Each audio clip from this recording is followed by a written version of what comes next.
Hi, everybody. Welcome back to another Second Breakfast podcast. I'm Andy Roth, Another. alongside the worst person I know, Phil Duvall. Say hi, Phil. I'm terrible. Today, we're doing another installment of Project Melway. Project Melway. Project Melway. Today's installment is Gallipoli by Yes. Peter Weir. But before we dive into the movie, my compadre, the worst person I know, Phil will tell you a little bit about. He'll just recap what we're doing with Project Melway. You don't have to call me that. You can just call me worst. You don't have to. You can make it short. The worst person I know. Every single time that gets a little long. The Just worst is worst fine. Hey, worst. person I know. Well, I want to make sure that people understand what we're getting ourselves into here, because Yes. if you're just now joining us, we are now on episode 4 of Project Melway, which was brought to us by the Gibsonian Institute. You see, Project Melway, A New Hope, episode 4. Go ahead. there is a new hope, actually. After the movie we just watched, we just put ourselves through. Andrew and I have submitted to a project that was brought forth by the Gibsonian Institute, and that was the opportunity to watch every single movie that Mel Gibson has ever acted in chronological order. Yes, chronological order. I using my handy dandy chronologue, I am able to do that. So we started with a movie called Summer City, which the less said about that, the better. Ugh. And then we watched immediately a movie called Mad Max, which was just amazing. Just So good. phenomenally great. So good. To which we were like, oh, wow, Mel Gibson's filmography really gets off, like, after the first really bad movie, it goes to Mad Max, and things are just going to work out now. Yeah. That was not true, because we saw a movie called Tim, which was Woof.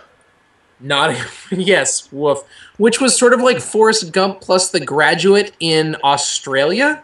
Yes, it was simultaneously boring, awful, and yet resulted in me having an inappropriate crush on the female lead, Piper Laurie.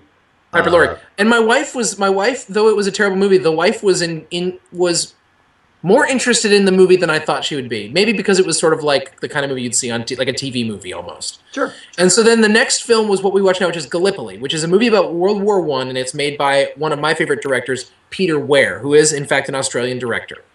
Andy, why don't you tell us a little bit of... Oh, so anyway, so that's what we're doing for Project Melway. This is Project Melway. We're in the midst of it. We are... You're watching it, it's happening. You are seeing us at the very beginning of a very long journey through the chronological order of the filmography, the acting filmography of Or the one Mr. chronological. Melvin. Or the chronological. Chronological. Shut up. We're watching movies. Andy, tell them about Gallipoli, please. Well, the one thing Why that I the would funny add, name? the one thing that I'd add about Project Melway is if you would like to set your Netflix queues for the next couple movies we're watching, next comes Mad Max 2, The Road Warrior in America. If you're watching this in America, you'll find it on Netflix under The Road Warrior. You should watch it anyway because it's amazing. And then the week after that, we are watching Attack Force Z. Am I right about that? That is correct. Attack Force Z. Which apparently is supposedly not a bad movie, even though it's called Attack Force Z. Yeah, well, time will tell on that. But those are the next two. So after Gallipoli, which you're watching now, we'll be watching... Next Wednesday will come out The Road Warrior, and then 2 weeks Wednesday will be Attack Force Z. Anyway, I have seen so much Australia in this experiment so far. much of Australia. And it's really like, I don't have anything against Australia. I loved Finding Nemo. But, it is like... And I loved Adventures of Priscilla, Queen of the Desert. By the way, one of the people in Adventures of Priscilla, Queen of the Desert was in Gallipoli, FYI, BT dubs. But there's like an old dude that they meet out on in the outback who wears like a little beaded headband. Mm-hmm. And I think he falls in love. I think he falls in love with the transsexual. I think. Okay. Anyway, he plays the commander of the Australian Army. Wow. Okay. You're welcome. All right. You're welcome, world. Awesome. Tell us about Gallipoli, Andy. Let's talk about Gallipoli. Basically, everyone's favorite World War One. Oh man. Boo. Off to a banging start, eh? So World War One. You may not know this. Australia got involved. World War. I didn't know that at all. I didn't. No, seriously, I didn't. And who were they fighting? Who were they fighting in this Great World War? The Ottoman Empire. I mean, also Germany, because every time there's a world war, Germany seems to be at the heart of it. But the Axis analog for World War One was Germany and the Ottoman Empire, modern day Turkey, and the Gallipoli Peninsula in Turkey was the site of this major battle. To be totally fair, I don't know personally, and the movie does not fully explain how major the battle was in the overall scope of the war. No. But it's major to Australians because a major Australian force fought alongside the British in that battle. Is that a fair assessment of the battle? Yeah, and I think also yeah, no, that's right. And I mean, it was their involvement in World War One, so it matters. Right. And I mean, if ever there was a group of people who there's a beginning of the movie, Mel Gibson's character is very reticent to go to war, and part of the reason is some antipathy he has towards England, fair enough, but another part is just sort of like, where is the war again? Right. What does that have to do with us in Australia exactly? Mm-hmm. You know? Yeah. Yes. And it's just the story of these two guys who sort of meet up sort of on the path to both of them through various means joining up with the army, and the friendship that they develop, which is It's Mel Gibson and some other guy. It's some other guy. Actor's named Mark Lee. I got to be honest. I mean, they both just slayed me in this movie. I actually looked him up because I thought he would actually. We've been watching these movies so far where no one else in them except Tim. There was Piper Laurie, but no one else in them was famous and ever became famous. And we were watching Gallipoli, and this was the first movie we've watched where I thought to myself, that guy could be famous. I'm going to look him up. And he did stuff. He's had a consistent acting career, but I don't think it ever broke out of Australia. Okay. And the other thing I would say is this was the first movie I felt we were watching where I felt like we were watching a movie. Yes. Yes. Let's talk about that, because something that Phil mentioned to me as we were prepping this podcast, and this might give you an idea of what we both thought of the movie. I like the idea that they think that you did mention that we prepped for this. Oh, hours. Onerous hours of work prepping every second of this. Okay. The talking about the difference between a well-made movie and a good movie. This movie is enjoyable. It is. I would go so far as to say exquisitely made. I can't fault anything that Peter Weir did. I can fault at least one thing, but continue. I look forward to hearing it. Okay. I'm certain I'm just not thinking of it. And others. But it is not a great movie. No. I would not necessarily call it a very good movie, although it's certainly watchable. It's a well-made film. It's a well-made film. It's a good movie, I think. Phil might disagree. I'm not rushing out to buy it, but in no way am I sorry I saw it. No, I'm not sorry I saw it. I wouldn't watch it again. I wouldn't. If you were like, do you want to watch Gallipoli again? I'd be like, nope. Fair enough. Saw that. Right. We're done here. Okay, so first of all, the music at the beginning and the ending is like gorgeous, and Peter Weir always has good music. The Truman Show has a phenomenal soundtrack. Fearless, which is one of my favorite movies of all time, is a Peter Weir movie, has a great soundtrack. Dead Poets Society, great soundtrack. The soundtrack to this movie is just not good, and I don't like the beginning and the ending music is great, but then the music during it, like all of a sudden it'll just be like, and it's like this weird synth music that's happening. I really wanted. I'm glad you brought that up, because it was like yes, there was that sort of synth, and then there was the other like the synth pop like boop beep boop beep boop boop moments. Yeah, it was like the guy. It was like the composer from Mad Max like snuck in during the movie and was like, I'm just going to do some crazy stuff, because Mad Max has a crazy score. Crazy. And the other thing about the movie for me is that it just goes. It is really well made. I loved it. Okay, but I didn't love it. I love how well made it was and how it looked. I'm Yes. getting this sense. I'm starting to learn about Australian culture through the beginning of Mel Gibson's career, which is kind of a funny thing to say. So I'm learning. I'm having a very skewed version of it. Fine, Indeed. but nevertheless, one of them. I've never. Now that I think about it, I've never seen a movie set in Australia that's actually set in modern day Australia in a normal setting. Everything we see that's in Australia. This movie was made in 1918. I've seen Quigley Down Under. Thank you. I've Awesome. seen Oh, I now love all that these movie. Mel Gibson flicks. Yeah, Yeah. I've seen a movie called The Proposition, which was written and directed by a guy named Nick Cave, who's a musician, a singer, and it's starring Guy Pearce and one of the most brutal movies I've ever seen. Real quick, John Hillcoat is the guy who directed it. He also directed The Road, the Cormac McCarthy adaptation, and so he just makes really ridiculously dark movies for a living. And Lawless, which came out earlier this summer, which is I the saw least that. of his. It's the least of his three movies, and it's still great.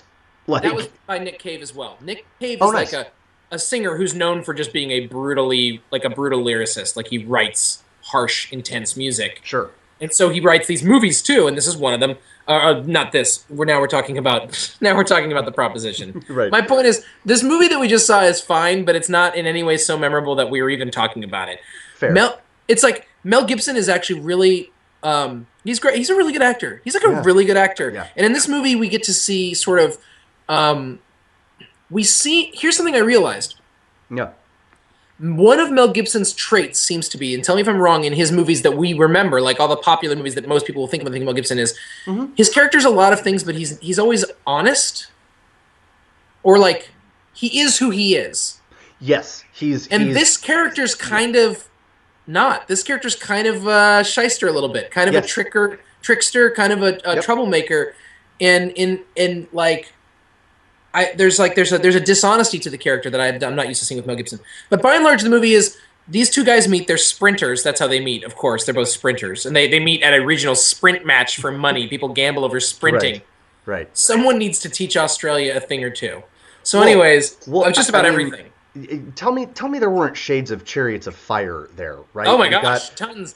You've got two runners from different worlds. They both have ideals. I'm nodding, by the way. Like I've seen Chariots of Fire. I've seen the cover of Chariots of Fire, and that's what the movie reminded me of. In Chariots of Fire, the higher purpose is religion. One of the runners is Jewish. The other one is Christian. And the Christian one is like, do I run on Sunday? It's a whole thing. And in this one, sort of the higher purpose that the two runners deal with is the war. By the way, I'm not in any way suggesting one of the movies stole from the other. They were released within months of each other. Interesting. But much like the magnum opuses Volcano and Dante's Peak, or Armageddon and Deep Impact. Or Ants and Bugs Life. Indeed. These things just happen. They just happen. Yep. What about Hotel Transylvania and Rise of the Guardians? I don't have a young daughter. I don't either. Oh, wait, yes I do. Oh my gosh. She's not seeing those movies. I'm not taking my daughter to the movies. She's not even 2. Anyways, continue. Sorry. One of the movies... Okay, continue. Very briefly, I want to talk about the direction because it's just amazing. It's not Fearless, and it's not The Truman Show, and it's not Dead Poets Society, and it's not his later movies. Witness. But the movie opens with this brilliant, one of the runners, the non-Mel Gibson runner, races a man on horseback. And I don't want to give it away, but I will give the ending away. He wins, but I'm not going to give away how. Guess by the way, guess what that reminded me of? What? The beginning of Iron Eagle. When the guy in the plane races the guy on the motorcycle. Nice. Well done. I was like, right. I was like, oh, they stole this from Iron Eagle. No, Iron Eagle stole it from this, but I don't believe Lou Gossett Jr. could steal anything from anyone. Yeah, pick up that banana. Toy soldiers, everyone. Toy soldiers. Look, okay, guys. Okay, it's a thrilling sequence, but I think it's very telling that we have. I mean, how many other movies have we talked about in this podcast? It's worth the watch if you're interested in World War II, B interested in. Sorry. You mean World War World, One? World War One, World War One. I just assumed it's a movie about a world war. It's got to be about World War Two, um, right? It was not at all a boring movie. No, I don't no. think that it earns the gravity that it tries to get to. It tries Agreed. to make the ending a bigger thing, and I think it had to try. It was like nothing, nothing, nothing, nothing, something. It was not as much about war as it was to me almost. That's why I'd almost want to like call an Australian up and be like, "What'd you think of Gallipoli?" Because I wonder if it's about this country's sort of how they approached World War One. I don't know. I have to like make stuff up about what it might be because I can't figure it out. It was they call it a war movie. It did not feel like a war movie to me. I agree with you. It's almost like a buddy pick. It's like a buddy picture, which again, I'm not really sure how they became buddies, but that's fine. I mean, they became buddies, and I was like, okay. Right? They became buddies by walking through the desert together, like Lawrence of Arabia going after the guy in the camel. Like it was. Just need more movies. If this movie was made in 2013, they would be gay. By the way. Yes. Brokeback Gallipoli. That would be a huge. That would add the extra 20 minutes onto that movie to make it 2 hours and 10 minutes, and then you would have the gay plot. That's what they would do. I think that's probably fair. But watch it. Also watch it if like Phil is like I am, like all right thinking people should be. If you're a fan of Peter Weir, yes, it's because you've got the sequence at the beginning. You've got the war sequence at the end, which is exquisitely shot. I mean, well done. Yeah, it is well done. You've got, and I mean, and it's interesting that you bring up, how does Australia sort of view its own involvement in World War One? Because you've got that great scene where they're playing Australian rules football in the shadow of the pyramids. They clearly they clearly don't like England. There's a lot of English tension. Yep. Interesting fact about the movie. The movie in the final scene, this English captain or English higher up officer commands something really, really awful to happen, not really caring about the well-being of the Australian troops. Yes. In real life, it was an Australian commander that did that. And Peter Weir decided to make it an English commander. And then later on said he regretted the decision. You know how I feel about that stuff. Pete. Yes. I don't like just tell the story. Yeah. Look, there's so many reasons to hate the English if you want. You don't I don't hate the English. I love them dearly, but I mean, if you want to hate them, you can have plenty of reasons. Fair. I would say, and you know how I feel about this as well, and so I am consumed by not really caring at all that he changed the nationality of the officer. Although I am glad to know the truth. And it bothers Peter Weir. Say again? And it bothers Peter Weir that he did it. And which I like when a director's like, shouldn't have done that. No, that's cool. I like that. I dig that on every level. Yeah. And in conclusion, Javier Bardem is terrifying in 007. Maybe the best villain in a long time. So you should go see that instead of Gallipoli. You see what I did there? I did a switcheroo. I switcherooed. Do you see what I have to put up with? Like on a daily basis. Javier Bardem was amazing in that movie. Am I disagreeing with you? Just amazing. I think what we learned about Gallipoli is we'd rather talk about any other movie. Well, if that's not telling, I don't know what is. This has been another Project Melway. I love Project Melway. Brought to you by the Gibsonian Institute. Next week, we're going to watch The Road Warrior. You guys, folks, you are so excited. Come on, jump in on Project Melway. Do you dare? Do you dare? You don't dare. You don't dare, but you should dare, because The Road Warrior truly, you may have noticed, Internet, I am given to hyperbole. He is. However, I exhibit just as the hyperbole. Worst person he knows. Just as the worst person I know. What do you mean? I use no hyperbole when I say this is one of my favorite movies that has ever been made in any genre of all time. It is absolutely in my top 50 movies of any genre of all time. Well, I love this movie. Watch this movie. If you don't watch it by next week so you can follow along with this in the next Project Melway, watch it soon. You will love it, unless you have no soul. We have some people who watch this show who have no soul. Well, they should watch The Road Warrior and be reminded of that fact. I like you. I like you too. I like you. Okay. Guys, that's another Project Melway. I'm Andy Roth. That's Phil Duvall. We'll see you again real soon. Bye-bye. Bye-bye.